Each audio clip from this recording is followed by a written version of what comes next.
Hi, welcome back to Business Law. This is the second part of my intro presentation, and we just went over the assignments that you'll be receiving for each week as we did Learning Plan 1. Make sure to pay attention to those due dates. There's a couple of additional assignments that you'll find in here. One are the CATs. Those are classroom assessments. If you are having trouble or struggling or want to provide me some feedback, please do so before these. I will take feedback at any point in time. I just want you to be aware that they're out here. These help me improve the class each semester, so please fill those out. That is helpful. The first kind of bigger assignment that we have is a courtroom assessment. I'm having you do a courtroom assessment because many of you have never been in a courtroom, and if you have, it was because of something personal. And when you go inside of a courtroom and it's about you, you pay attention to different details and things than if you can be more objective and look at all of the facts and the roles that people are playing, and especially in the context of this class, I think it's helpful. I had the opportunity to go to London and to Ireland over January with our paralegal department and also our criminal justice department, and a couple of things that I had the opportunity to do was actually sit in on court cases in London. Actually, it was in Oxford, and then also in Dublin, and they were fascinating cases and very different than what we have here.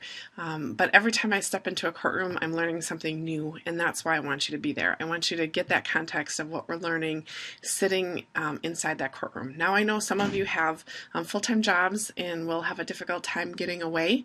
And maybe perhaps don't have any time off over the semester to take a couple hours off to get to your local courthouse. In that case, please contact me and we'll try to come up with an alternative. But I would say that your learning activity will be hindered if you're not actually in the courtroom. Now, if you're in the middle of a court case and you're going every day for something, please talk to me about that too, because we can incorporate that experience. But like I said, if you're sitting in there from an objective perspective, it's far more fascinating. So here are the objectives for this case, and then you will see the observation. I want you to write up a 3-page paper about your experience. You'll be talking about the level of the court you're visiting, your first impression. It can be a criminal case or maybe a business case. It could be family law. It could be anything. So I'm really leaving that up to you. It could even be teen court, because sometimes some municipalities have teen court, and that's kind of interesting too, something that you might not have seen before. If you know an attorney or know a judge, certainly talk to them about maybe if there's a good case coming up that you can sit in on. I highly encourage you to take a couple hours of personal time or a lunch hour to go and sit in, because you'll really learn something from this. Every student that's been there has been, wow, I wasn't looking forward to doing this, but it was really a great experience. So I want you to get excited about it. Court cases are open for people to sit in all the time. They may ask you why you're there. Just explain that it's for a class. Potentially, if it was involving a minor, they may ask you to leave and sit in on another case, but that's only potentially. I haven't had anybody been asked to leave yet. So certainly feel free and comfortable. They're used to seeing my students coming in, and they may ask you some questions. I've had students that were invited into the judges' chambers to see the judges' chambers and ask the judge questions, so kind of be prepared. Depending on their workload for the day, they may even do that. So very cool experiences that my students have had in the past. So what you'll be doing in your write-up is you'll be identifying when you went, what the case was that you heard, name of the court, location of the court, who was involved. So identify as many people in the court as you can, the judge, the jury, the court reporter, the defense attorney, the plaintiff attorney, all of those types of things. What was their role? Evaluate their performance. What were their duties and responsibilities? What were your thoughts in it?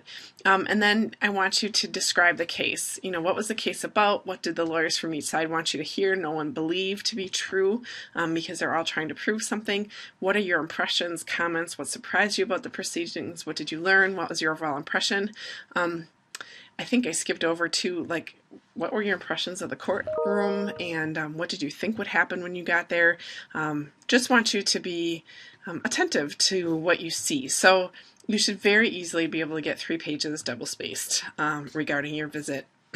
And in here, it also talks about where you can find out what is actually happening. So if you go to wcca.wisconsincourts.gov, there's a court calendar. And it will give you some ideas of what's happening in the courthouse those days, and it's subject to change, certainly every time you go in. But if there's not a lot going on that day, you can maybe pick a day that's a little bit busier so that you get to see a few more things. If you have an hour, great. If you have a morning, awesome. You'll get a lot out of it. Completely up to you on how much time you think you need to be able to experience that situation. I know that both of the cases that I sat in on in London, Oxford, and then in Ireland, we sat in for about an hour, and it was really interesting. Got to see the wigs and the robes that the barristers, which are their attorneys, got to wear. The defendants were actually in a glass room at the back of the courtroom. It was just very, very interesting. So anytime you get a chance to get into a courtroom, you will find that very enlightening.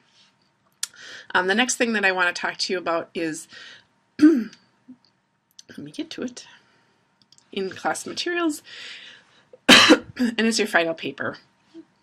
And you can start thinking about that now. You can turn it in at any point in time. I will get to it here. It's in this final project. And you're really going to write about a topic, and the topics are pretty wide open. If you're not sure about one, just send me a message. But there's some ideas out here on cyber law, malpractice law, Wisconsin living wills, unions, labor relations, entrepreneurs' options, environmental law, tons of different things for you to look at here. Go beyond what's in the book. Look for cases that will help inspire you on that topic. Display both sides of the scenario so that you're kind of giving a fair and balanced look at it, and you're going to write a 5 to 7 page paper. Okay, that does not include the title page or the references page. I did supply some citation guides up top, so I will take points off if it's not done correctly. You can also take your paper to the writing lab and they will review your paper for you. So if you get it done before the last day and you have time to take it in, I highly recommend it. It will help save you some points in the long run, getting their feedback for sure. So that's there. The only other thing that I didn't probably talk about was discussion boards. Make sure to get your discussion boards in at least your initial post by Friday. That allows people a chance to respond to you. I really like to participate in discussion boards, but I found it very difficult as of late to do that. Because if I post a response to somebody, I'm posting the response on Monday, and I don't know if anybody's ever going to go back in and look at it. So then I tend to just put feedback in when I'm grading your discussion boards, but I know people like the instructor to be involved in that discussion board. It's just very difficult when everybody waits until Monday at 10 p.m. to submit their discussion. So get your discussion boards in on Friday. That gives your classmates a chance to respond to you. I expect that you respond to 2 other classmates in your posts.